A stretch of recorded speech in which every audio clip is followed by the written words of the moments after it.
De julgamento, ação de investigação judicial eleitoral 0600-814-85, Brasília, Distrito Federal, de relatoria do ministro corregedor Benedito Gonçalves. Na sessão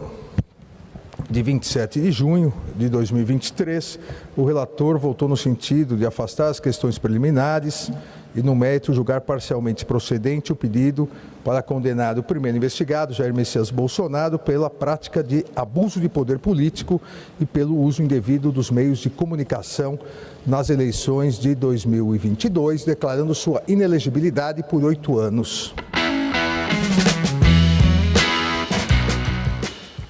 Deixou de aplicar a cassação do registro da candidatura dos investigados, em virtude da chapa beneficiária não ter sido eleita, e deixou de declarar a inelegibilidade do segundo investigado, Walter Souza Braga Neto.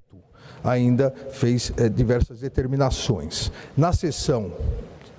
do dia 29 de junho de 2023, o eminente relator foi acompanhado pelos ministros Floriano de Azevedo Marques e André Ramos Tavares. Inaugurou a divergência para acolher a preliminar de indevida ampliação objetiva da demanda e, no mérito, para julgar improcedente a ação, o ministro Raul Araújo. Eu passo a palavra agora à ministra Carmen Lúcia para proferir seu voto. Senhor presidente deste Tribunal Superior Eleitoral, ministro Alexandre de Moraes, senhores ministros que cumprimento na pessoa do ministro corregedor e relator deste caso, ministro Benedito, senhor subprocurador-geral eleitoral, senhores advogados, senhores servidores, profissionais da imprensa, todos que nos acompanham. Senhor presidente, este caso que nesta quarta sessão vem se desdobrando no julgamento, foi objeto de um voto, de um relatório extremamente minucioso, aprofundado, do eminente ministro relator. Portanto, acho que não é o caso de voltar na parte do relatório e também, até pelas condições desta ação, presidente, tem um voto muito alongado, que nem é muito do meu feitio e que, evidentemente, não farei a leitura pela singela circunstância de que isso se deve às provas, à análise de tudo que se contém nos autos, e eu farei a juntada, que são mais de 100 páginas. Eu vou fazer apenas uma sinopse do que se tem no meu voto, para que se tenha conhecimento, mas, de pronto, com todas as vênias do eminente ministro Raul Araújo, estou anunciando a Vossa Excelência aos senhores ministros que eu estou acompanhando o ministro relator pela parcial procedência com a aplicação da sanção de inelegibilidade ao primeiro investigado, Jair Messias Bolsonaro,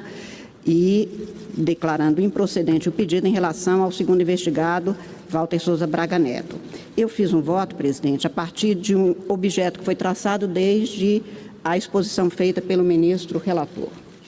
Esta é uma ação de investigação judicial eleitoral, prevista com as especificidades deste caso, desse tipo de ação, que já também foi objeto de muitos cuidados aqui. Ela tem uma parte, uma natureza de investigação e, por isso, tantos desdobramentos relativos ao porquê da investigação, às provas, porque ela tem a peculiaridade de ser exatamente uma apresentação, ajuizamento feito diretamente ao corregedor-geral para a investigação, se for o caso, o processamento, e foi o que se deu. O objeto aqui é uma representação formulada pelo PDT, Partido Brasileiro, contra a ocorrência de uma reunião que terá acontecido, e não há controvérsia sobre isso, no dia 18 de julho de 2022, no Palácio da Alvorada, com chefes de missões diplomáticas,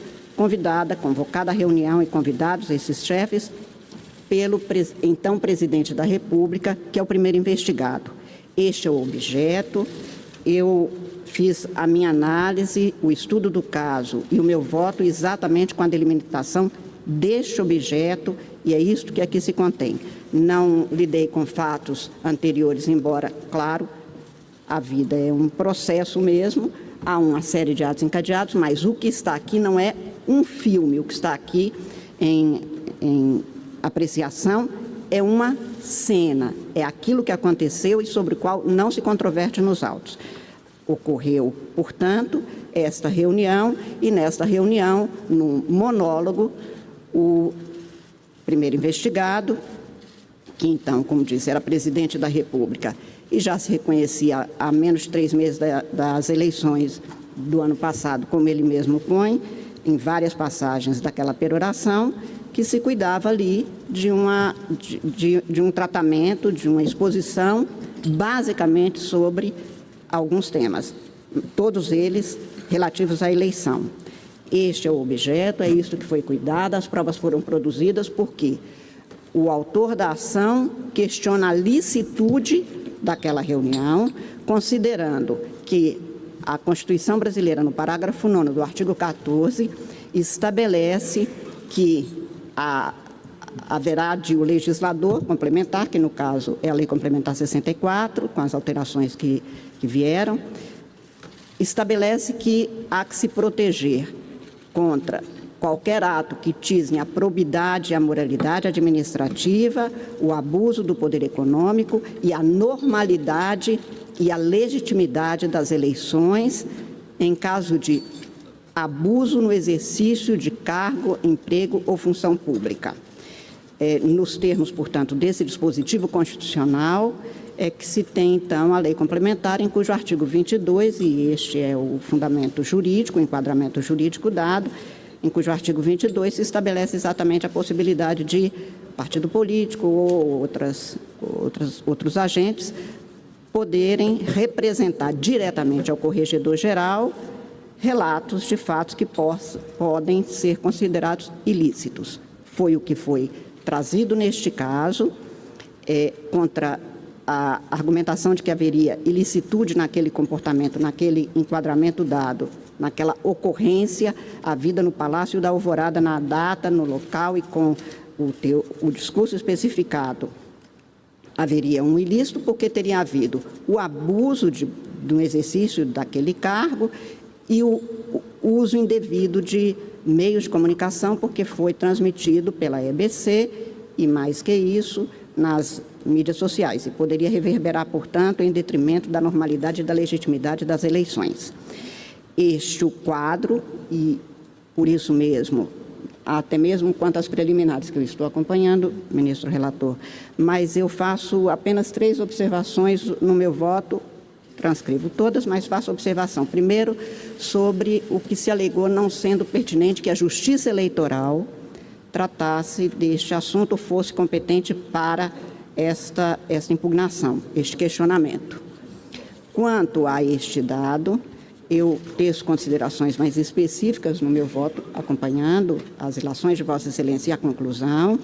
A Justiça Eleitoral é competente por determinação constitucional, por definição legal, porque estamos aqui a tratar de uma ocorrência comprovada, não contestada,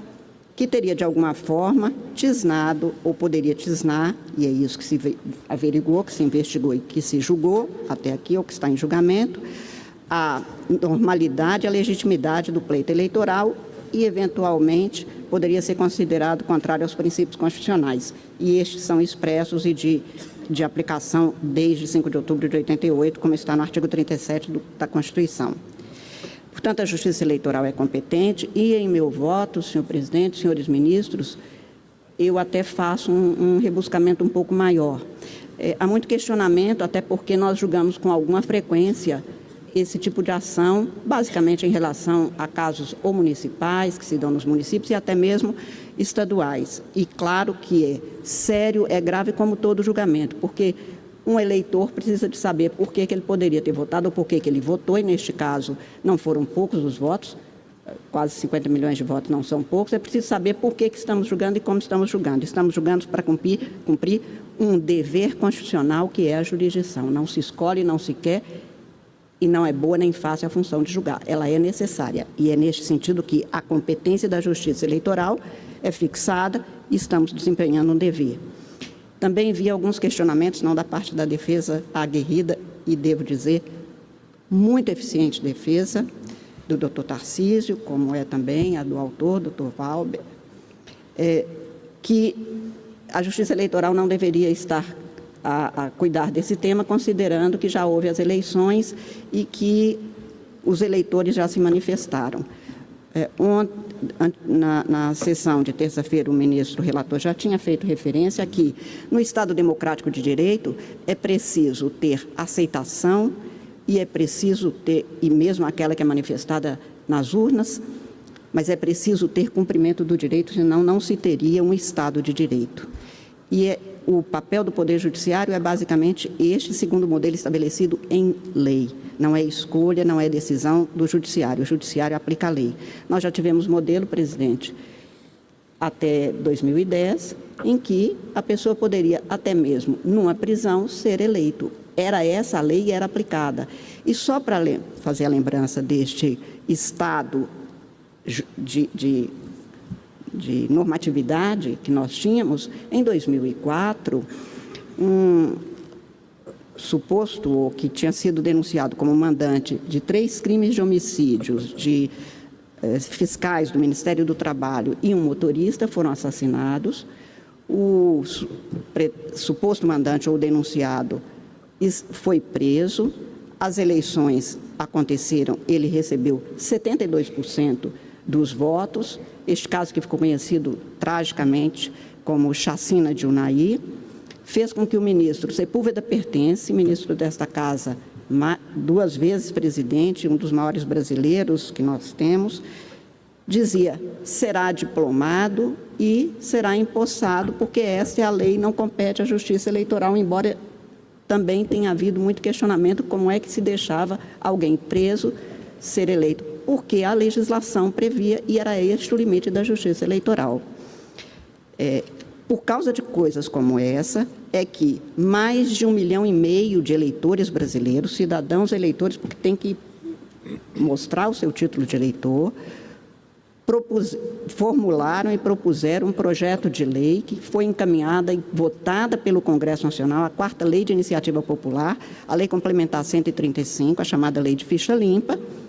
que alterou este quadro porque não era considerado aceitável pelos eleitores brasileiros. E hoje, exatamente por conta dessa mudança, uma das exigências é que se atenda, agora na forma da lei complementar, nos termos previstos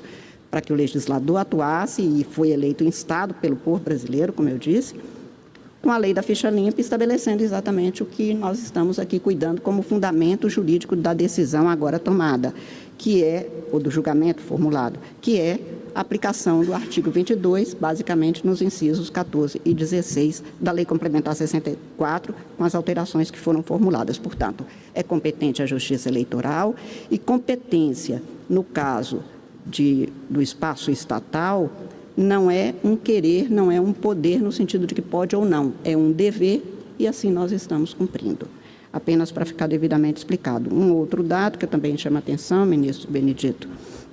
diz respeito à dilação do objeto. Vossa Excelência se debruçou, os ministros que votaram antes de mim também, que teria havido aqui um alargamento do objeto. Não me convenci disso, a despeito de ter feito uma análise muito minudente do que foi apresentado pela nobre defesa, mas não me convence exatamente porque aqui se tinha desde o início uma investigação posta sobre um quadro, uma ocorrência, e foi isso que foi feito, e a legislação estabelece que essa investigação será feita para considerar as circunstâncias, as condições, os indícios e as provas. Isto é literal na lei, e foi isso que a Corregedoria fez e que apresentou com todo o rigor para a sequência do julgamento. E também um último dado, daquelas preliminares que já foram devidamente cuidadas pelos juízes que me antecederam, que uma das testemunhas não teria sido ouvida. Em primeiro lugar, não se comprovou a imprescindibilidade dessa testemunha. Em segundo lugar, nós temos uma legislação e uma jurisprudência amplamente, fortemente consolidada, no sentido de que o juiz haverá de verificar a pertinência das provas que são requeridas, até porque, senão, alguns julgamentos não acabariam nunca mais se fosse ficar à vontade, ao luto de uma das partes. Enfim, eu estou acompanhando nas preliminares, senhor presidente, o ministro relator, faço isso pormenorizadamente, com detalhamento no voto. E no mérito, apenas para afirmar, eu me baseei no enquadramento jurídico, no parágrafo 9º do artigo 14 da Constituição Brasileira, que trata, como eu acabei de dizer, exatamente da possibilidade ou da necessidade de se garantir a normalidade e a legitimidade das eleições contra abuso no exercício de cargo, função ou emprego público. E esta lei é a Lei Complementar número 64, em cujo artigo 22 se tem esta possibilidade de ajuizamento de uma ação de investigação judicial eleitoral, como estamos fazendo. Os fatos são incontroversos, a reunião aconteceu, foi convocada pelo então presidente da República, que é aqui o primeiro investigado. O teor está disponibilizado, está nos autos, foi examinados por todos, foi transcrito, não houve negativa de que aquilo tenha acontecido. E nos autos se contém, primeiro, como se deu a organização desta reunião. Esta reunião não, se afirmou muito, e a defesa dizia que não tinha conteúdo eleitoral. Eu não vou fazer a leitura porque já foi feito em várias ocasiões, presidente, mas o presidente, no monólogo, e se tratava efetivamente de um monólogo, porque ele falou, não houve perguntas, não houve inscrição para perguntas, foi apenas uma exposição. Nessa exposição à vida, se tem exatamente que teria havido a convocação no dia 13 de julho, quarta-feira, para a segunda-feira, quando se deu a reunião. Não se contou, e se fala muito neste caso, que houve no discurso muitos ataques ao Poder Judiciário, basicamente na figura de alguns dos seus integrantes, dos ministros do Supremo Tribunal Federal e deste Tribunal Superior Eleitoral, mas até mesmo a leitura e o estudo dos autos mostra que sequer o Poder Executivo, os órgãos do Poder Executivo foram respeitados. Por decreto, por norma expressa, a organização desses eventos se dá quando se trata de ato de governo, exatamente ao Itamaraty. E perguntado, e já foi lido aqui mais de uma vez, o então ministro das Relações Exteriores, Carlos França, diz que não sabia, não participou, que apenas foi instado para oferecer tradução. Enfim, esta organização se deu por um grupo que seria um grupo pequeno, ligado ao então presidente da República, com um objetivo muito específico que fica claro no sentido de apresentar no seu monólogo o que lhe parecia apropriado, a despeito de nem sempre o que parece uma coisa é lícito, principalmente quando se tem a comprovação objetiva, formal e contundente de que se tratou de um monólogo no qual se teve a autopromoção, que é comprovada pelas transcrições que foram feitas e aqui lidas no voto do ministro relator, também ontem no voto do ministro Floriano, também no meu voto estão transcritos, quando se diz o Brasil está voando, etc. Já estávamos há praticamente 3 meses das eleições, como o primeiro investigado repete. Há referências que também aqui já foram repetidas de desqualificação do Luiz Inácio Lula da Silva, que seria o adversário nas urnas do primeiro investigado. Houve agravos contundentes contra o Poder Judiciário, a desqualificação do Poder Judiciário, um ataque deliberado com a exposição de fatos que já tinham sido também objetiva, formal e profundamente refutadas por este Tribunal Superior Eleitoral. Os ataques ao Poder Judiciário se deram com nomeação de alguns dos ministros, como os ex-presidentes dessa Casa, ministro Roberto Barroso e ministro Luiz Edson Fachin, e também a Vossa Excelência, presidente, de uma forma extremamente grave e contundente. É preciso que se saiba que a crítica feita ao Poder Judiciário e a crítica feita a nós, juízes, ou a todo servidor público, acontece, e aí eu posso falar de cátedra, porque nos últimos tempos nós temos sido fustigados com toda acidez, com todas as críticas. E a crítica faz parte. O que não se pode é um servidor público, no espaço público, no equipamento público, com divulgação pela EBC e pelas redes sociais oficiais, fazer achaques contra ministros do Supremo como se não estivesse atingindo a própria instituição, e não há democracia sem poder judiciário independente. A alegação que é feita sem que houvesse provas, nem contra o processo eleitoral, nem contra a justiça eleitoral, nem contra os ministros dessa casa, não tinha razão de ser, a não ser efetivamente desqualificar a própria justiça eleitoral e o próprio poder judiciário, e com isso atacar-se a democracia. Devo dizer, presidente, não precisaria, mas como, além de colega agora no Supremo Tribunal Federal, como colega de cátedra de Direito Constitucional, tanto do ministro Roberto Barroso, quanto do ministro Fachin, quanto de Vossa Excelência, que todos os três são pessoas cuja notabilidade do saber são óbvias. Ninguém perguntou, quando um desses três foram nomeados, quem era Barroso, quem era Fachin. Todo mundo sabia quem era. A notabilidade estava posta, a notabilidade do saber. Então, é preciso que haja comprometimento, respeito, para que se tenha confiabilidade, sem o que não existe democracia. A base de uma cultura democrática se dá assim, e nós, servidores públicos, temos muito mais o dever de respeito, porque sem isso se tem, presidente, eu vou usar aqui uma expressão que é do Carnelutti, mas e que se aplica ao abuso de poder no processo civil, mas que serve aqui, que é o que o Carnelutti chama de consciência de perverter. Quer dizer, diz o Carnelutti, é a consciência de saber que não tem razão e ainda assim expor como se tivesse, sabendo que não a tem. E com isso se perverte a confiabilidade, ele diz, do processo, e isso vale também não apenas para o processo democrático, mas para o processo judicial, mas para o processo democrático como um processo político, que é dever de todos nós cidadãos, muito mais dever que nós, servidores públicos, temos. Isto aconteceu, está comprovado, eu estou transcrevendo no meu voto todas as passagens que demonstram. A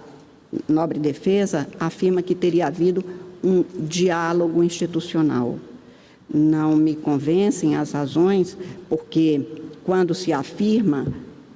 por exemplo, que quem atenta contra as eleições e a democracia, quem faz isso? O próprio TSE, disse naquela ocasião o primeiro investigado, ao tentar esconder o inquérito tal. Tudo isso tinha sido devidamente esclarecido. Depois, ao tentar desqualificar as próprias missões de observadores que se tem no mundo todo. Participamos como convidados e sempre convidamos a que viessem aqui. E naquela ocasião, entre as muitas passagens que eu poderia citar, aquela na qual o primeiro investigado afirma: no Brasil não tem como acompanhar a apuração. Eu não sei o que vem fazer aqui os observadores de fora aqui. Vão fazer o quê? Vão observar o quê? Se o sistema é falho, segundo o próprio TSE, é inauditável, também segundo os auditoria externa pedida por um partido político. Isto tudo de desqualificar esta consciência de perverter faz com que não apenas o ilícito tenha acontecido, colocando em risco a normalidade e a legitimidade do processo eleitoral e, portanto, da própria democracia, mas isto foi divulgado, ou seja, com o uso indevido dos meios de comunicação para solapar a confiabilidade de um processo sem o qual nós não teríamos sequer o Estado de Direito, porque a Constituição não se sustentaria, presidente. A legislação impõe que a Justiça Eleitoral verifique a gravidade quantitativa e qualitativa, que também foi feito e exposto com muita maestria no voto do ministro Benedito, a quantitativa pela exposição que foi feita com o uso indevido dos meios de comunicação oficiais, e a qualitativa porque exatamente se alcançou não apenas eleitores, como diz a defesa, e é verdade, os chefes de missões diplomáticas não são eleitores, mas são pessoas que reverberam. Devo dizer, presidente, que se tem notícia que no dia 28, anteontem até, numa leitura feita no Conselho de Direitos Humanos da ONU, o senhor Clément Wool teria lido, ele passou aqui como relator da ONU para estes casos, ele passou no Brasil no ano passado e teria lido exatamente dando notícia de que houve a tentativa de desqualificação das urnas eletrônicas da Justiça Eleitoral, o que significa que a gravidade disso vai para além daquele momento, mas eu estou examinando neste momento o que poderia e qual é a força dessa desqualificação que poderia ter gerado consequências muito maiores e como se afirmou o legislador brasileiro. no inciso 16 do artigo 22 da Lei Complementar 64,